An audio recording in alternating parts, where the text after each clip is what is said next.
ఎక్కడ చూసినా ఇటు తెలంగాణ కావచ్చు, అటు ఆంధ్ర కావచ్చు, వర్షపాతం, అతి వర్షపాతం. సో దీనివల్ల చాలా ప్రదేశాలు, అటు ఖమ్మం కావచ్చు, విజయవాడ కావచ్చు, ఇంకా చాలా లొకేషన్స్, ఇన్ఫ్యాక్ట్ హైదరాబాద్లో కూడా బీభత్సమైనటువంటి వర్షం వల్ల, చాలా ఎడతెరిపి లేని వర్షం వల్ల ప్రజలు చాలా ఇబ్బందులు పడతా ఉన్నారు. ఇదే సందర్భంలో ఒక పక్క ప్రభుత్వాన్ని విమర్శించే వాళ్ళు కొందరైతే ప్రభుత్వాన్ని సమర్థించే వాళ్ళు కొందరున్నారు.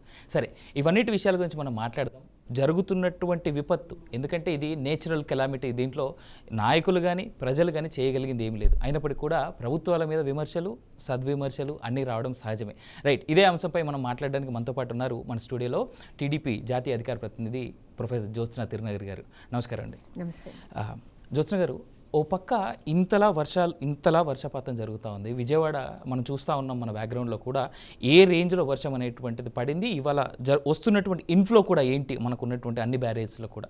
సో ఈ టైంలో ఇంత వర్షపాతం జరుగుతూ ఉంటే, ఇంతకాలం చంద్రబాబు గారి మీద ఒక మాట ఉండేది, చంద్రబాబు వస్తే అసలు వర్షాలు పడవు, పంటలు ఎండిపోతాయి అనేటువంటి మాట. బట్ ఇప్పుడు మాత్రం అతివృష్టి. దీన్ని ఎలా చూస్తుంది TDP party? And in fact Chandrababu గారిని మనం చూస్తూ ఉన్నాం జేసీబీల మీద, అలాగే పడవల్లో కూడా ఆయన తిరుగుతూ ఉండడం, ప్రజల మధ్య నేనున్నాననేటువంటి మాట ఇవ్వడం. దీన్ని ఎలా చూస్తుంది టీడీపీ పార్టీ? మీరేమంటారు?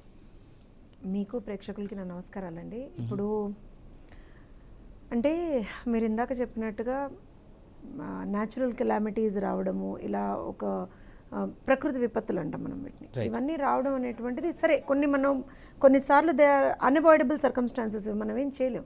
కానీ వచ్చిన ప్రతిసారి కూడా మన రెస్పాన్స్ ఎలా ఉంది అనేటువంటిది ప్రజలు చూస్తారు. మీరు అడిగినటువంటి ప్రశ్నకు నేను తర్వాత సమాధానం చెప్తాను. ఎందుకంటే ఎవరో పనికిమాలిన సన్నాసులు ఒక మాట మాట్లాడారని దానికి ఇప్పుడు మనం ఆన్సర్ ఇవ్వడం అనేటువంటిది సెకండరీ ఆస్పెక్ట్. మనకి ముఖ్యమైనటువంటి ప్రయారిటైజ్డ్ ఆస్పెక్ట్ ఏంటి అని అంటే, ఇవాళ ప్రజలు ఇబ్బందులు పడుతున్నప్పుడు ఆ ప్రజల తరఫున, ఆ ప్రజల కోసం ఎవరు గ్రౌండ్లోకి వెళ్ళారు, అది ఇంపార్టెంట్. ప్రజలకి మంచి జరుగుతుందా లేదా, అది ఇంపార్టెంట్. ప్రజల్ని మనం అన్ని రకాలుగా కాపాడుకుంటున్నామా లేదా, అది ఇంపార్టెంట్. ఇందాక నేను చెప్పినట్టుగా ప్రకృతి విపత్తులు వచ్చినప్పుడు ప్రిపేర్డ్నెస్ ఇస్ వెరీ ఇంపార్టెంట్ అండి.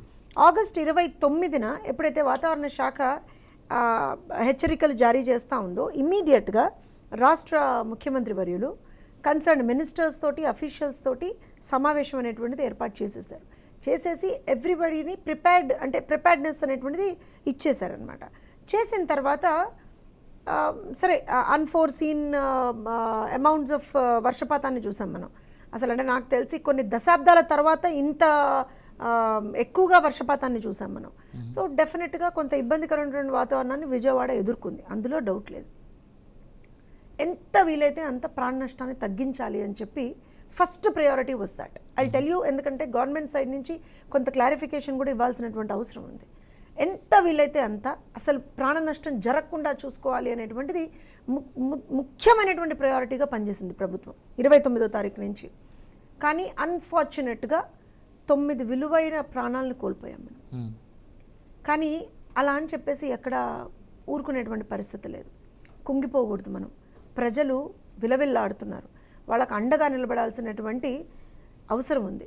ఇమ్మీడియట్గా ఆన్ గ్రౌండ్ మొన్నటి నుంచి అసలు ఎక్కడెక్కడ ఏ విధమైనటువంటి ఒక సమీక్షలు చేసుకుంటూ వెళ్ళారు సార్. అంటే ఏ విధమైన, అంటే ఎక్కడ ఎంత వర్షపాతం నమోదవుతుంది, ఏ డ్యామ్లలో ఎక్కడ ఏ విధమైనటువంటి ఇన్ఫ్లో వస్తుంది, అవుట్ఫ్లో ఎలా ఉంది, where is a possibility of కొంత ఎక్కడన్నా గండిపడ్డం, ఇవన్నీ పాసిబిలిటీస్ ఎక్కడ ఉన్నాయి, ఎవ్రీథింగ్ చెక్ చేసుకుంటూ వెళ్ళారు. వెళ్ళిన తర్వాత నిన్నటి నుంచి ఆన్ గ్రౌండ్ మీరు చూడండి, ఇప్పుడు పక్కన విజువల్స్లో కూడా చూడండి.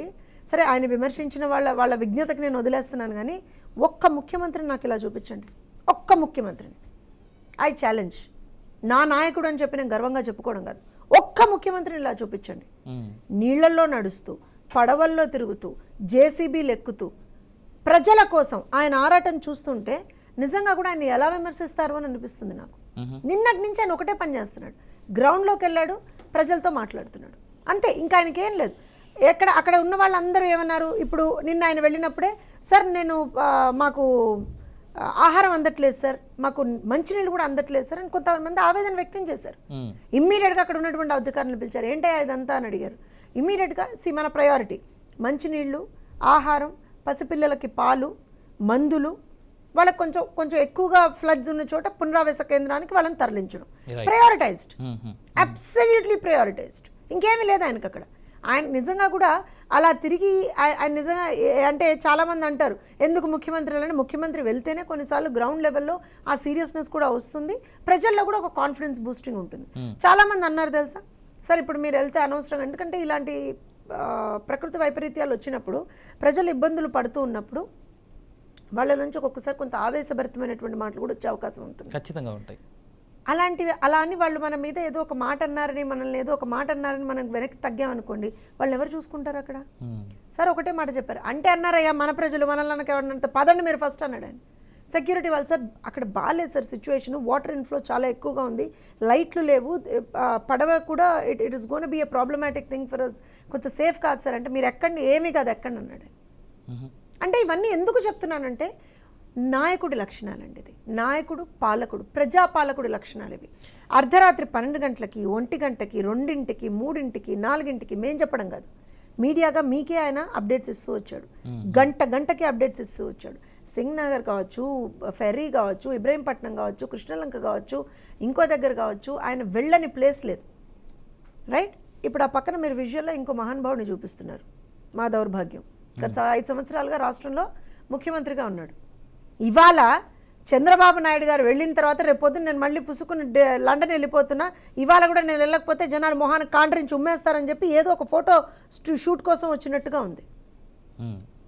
రైట్, ఎందుకనంటే అదే మనిషి అన్నమయ్య డ్యామ్ గేట్లు కొట్టుకుపోయినప్పుడు ఏ రోజునన్నా మీరు గ్రౌండ్లో చూసారా? మిమ్మల్ని ఒక మీడియా ప్రతినిధిగానే మిమ్మల్ని అడుగుతాను, ఏ రోజునన్నా గ్రౌండ్లో చూసారా? Look at the visuals. ఇవాళ చంద్రబాబు నాయుడు గారి విజువల్స్ చూడండి మీరు, అక్కడ పక్కన వాటర్ అవుట్ ఏ రకంగా వాటర్ ఫ్లో ఉందో చూడండి. అయినా సరే ఒక రాష్ట్ర ముఖ్యమంత్రి అలా కూర్చొని ప్రజల కోసం చేస్తున్నాడు అంటే ఆ మనిషి యొక్క కమిట్మెంట్ అది, ఆ మనిషి యొక్క బాధ్యత, ప్రజల పట్ల ఉన్నటువంటి బాధ్యత అది.